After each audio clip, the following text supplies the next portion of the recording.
Lay cucumber slices in the flower pot. This might be how you save your plants.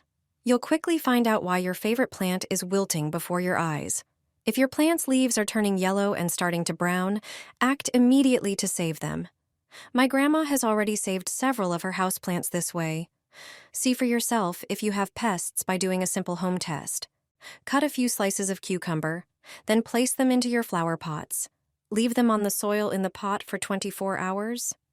After that, carefully check the cucumbers. If they've been nibbled on, it means you've unfortunately got pests. Fungus gnats often live in flower pot soil. There are many ways to get rid of them, but the best is to use household ingredients. For my favorite trick, you'll need garlic. Peel a head of garlic and press it through a garlic press. Add a cup of warm water and let it sit until it cools. Once your mixture has cooled, dilute it with a liter of water. Water your plants regularly with it, making sure not to overwater.